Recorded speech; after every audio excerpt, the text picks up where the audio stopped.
Welcome to Module 1 of Flag Football Officials Training.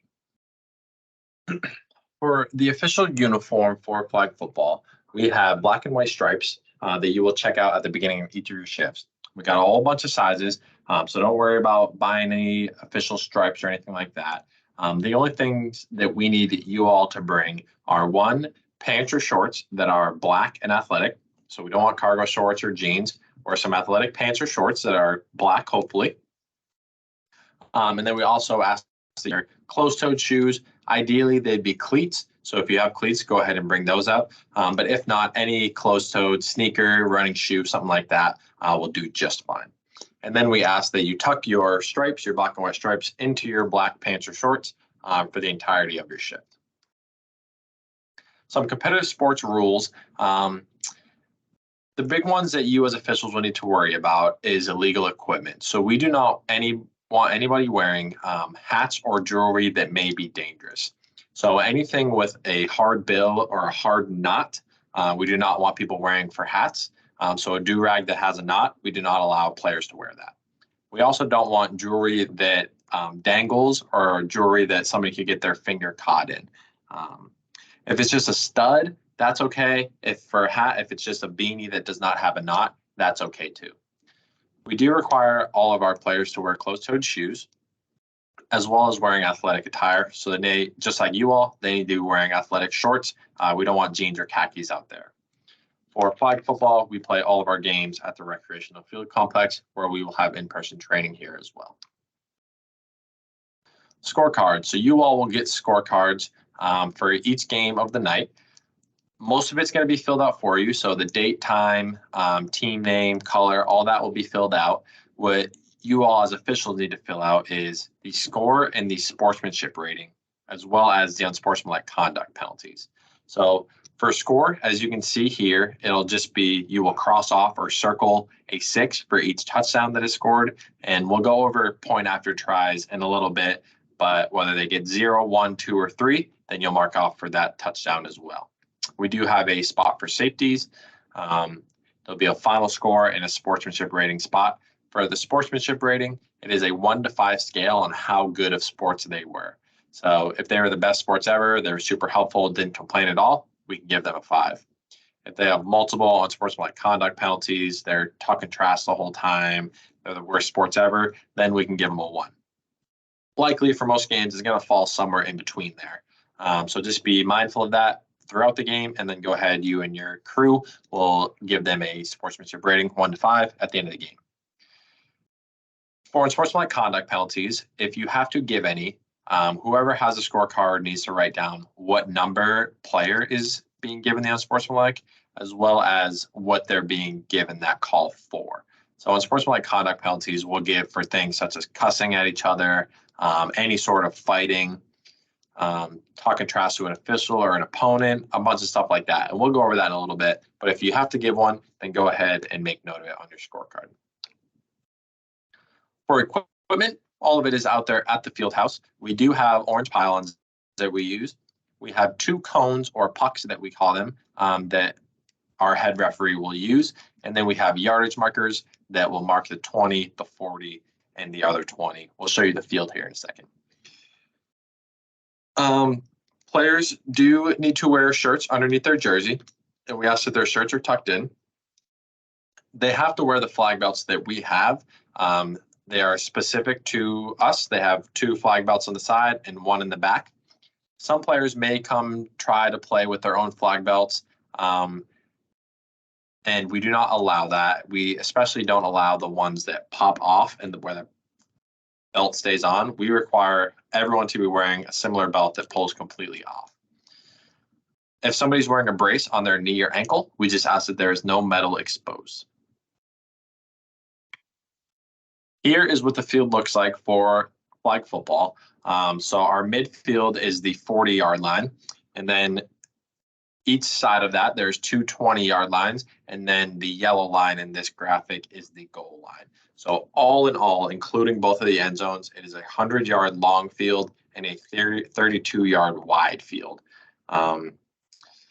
And we do have some individual markers closer to the end zones that will be important to us eventually. We have a 3-yard line dash, a 10-yard line dash, and an X that marks the 14-yard line. And we will go over in future why those marks are important, but just so you know they're there. Getting a little bit more into illegal equipment. So we do not allow players wearing flag belts to have pockets in their shorts. They can't have belt loops exposed, and they can't have an exposed drawstring hanging out either. The reason for that being we don't want people reaching for a flag and then getting their finger caught in a pocket, a belt loop, a drawstring, something like that. If they do not have a pair of shorts or pants that do not have pockets, then they can still play. They just simply can't wear a flag belt at all, and there'll be one hand touch at that point. Along those notes, we do not allow sweatshirts that have an exposed hood or an exposed front pocket. If somebody has one of those later in November, December when it's cold out, we just have them flip it inside out and tuck their hood in, and then they're good to go. I mentioned the billed hats and knotted bandanas. For cleats, we do not allow metal cleats either. So if you see some metal cleats, let them know that they can't wear them and they need to take them off. Our supervisors will be your friends as far as identifying and approaching individuals on illegal equipment, but please, please don't leave it all up to the supervisors. You as officials are our eyes and ears out on the field. So please, if you see something that is illegal, please say something. Please at least let your supervisor know so that they can address the participant. For players, if it is a men's or a women's league, there's 7 players on the field at a time. They have to have at least 4 in order to start the game. If they have less than 4, then they cannot start and they will have to forfeit. For co-rec, it is actually an 8v8 game where we'll have 4 males and 4 females on the field at a time. And they have to have at least 2 of each gender present to start a game if they do have 4. For the coin toss, we will show you all how to run a coin toss when we're out there and have you practice it a little bit. The winner of the coin toss will have the option to either choose the offense, the defense, or which end of the field they would like to defend. If they don't want to choose from those 3 options, they can defer their choice to the second half. If they defer their choice, then they will get one of the first 3 options at that time. All of our drives will start on the 14-yard line. That is that X that was on the field. That is why that one's significant. Anytime we have a new drive, we're going to put the ball on the X, and then we're going to start to drive from there. And it's on the 14-yard line, and it's facing the long field. So they have a long way to go from the 14. 2 20-minute halves. We will only stop the clock for timeouts unless we are in the last 2 minutes of the second half. Under the last 2 minutes of the second half, we will stop on NFHS rules, which we will go over at the end of this module. So the clock is pretty much running the entire time until the last 2 minutes of the game. We have a 3-minute halftime. Each team gets 2 timeouts per half. For scoring, touchdown is worth 6 points. For extra point tries, the team will have the choice to either go from the 3-yard line, the 10-yard line, or the 20-yard line, and they get different points respectively if they are successful in their try. So if they say you'll ask them, do you want to go for 1, 2, or 3? If they say we want to go for 1, you're going to put the ball on the 3-yard line. Same for the 10 and 20 if they want to go for 2 or 3. If they are successful in that try, then they will get that point associated with that yard line. A safety is worth 2 points. We will go over touchback versus safety as well. Try and overtime. There are no returns on extra point tries or during overtime. So if somebody intercepts the ball, the play is simply over at that point. We'll go into that more in detail when we go over interceptions, and we'll go over in person as well. Our Mercer rule is 19. So if there is less than 2 minutes left in the game and a team is winning by more than 19 points, then they will win the game at that point. If the game comes to a close and it is tied in the regular season, we're just going to take the result of that game as a tie. Each team will get a draw on their record and the game is over. If we are in the playoffs, then we will do another coin toss. The winner of the coin toss gets to choose offense, defense, or the side of the field that they want to play on. And in overtime, each team will have 4 downs from the 10-yard line in order to score.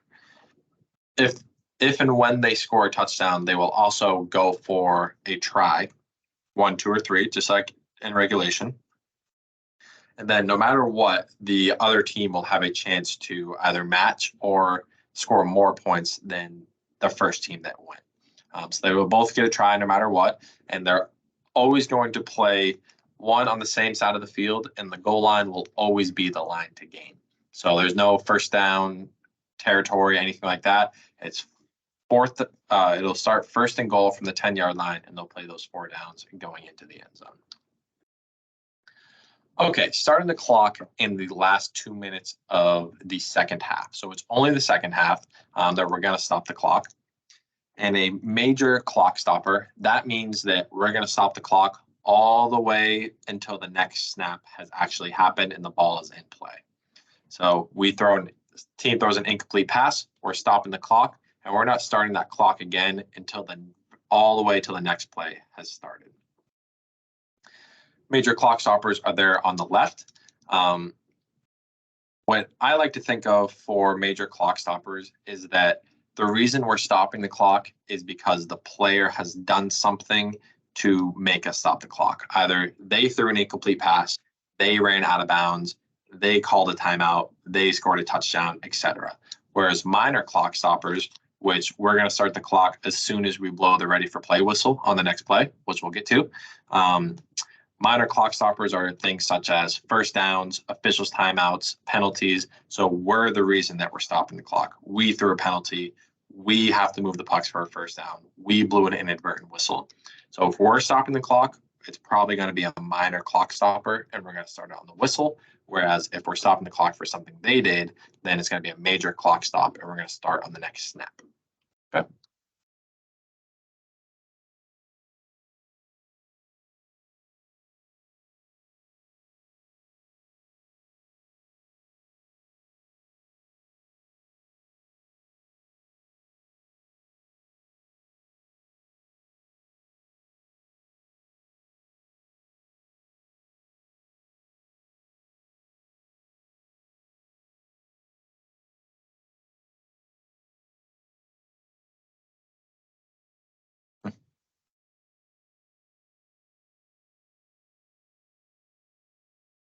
So a little bit hard to tell without the audio there, but if you go back and watch it again, what you'll see is our referee stopping the clock, and then he's going like this to his back judge. He's snapping his fingers.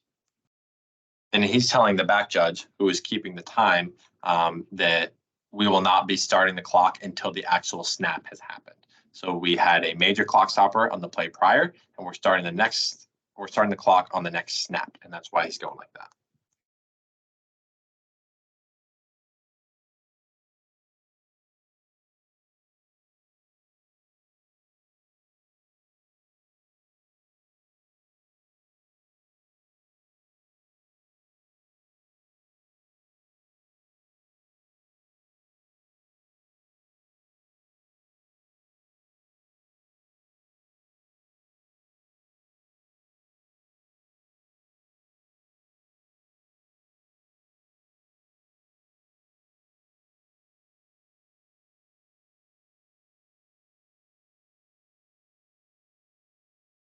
So as you can see there, that was simply just an incomplete pass. If we're in the last 2 minutes on the next play, then we're going to be doing a major clock stoppage, and we won't be starting the clock until the next snap.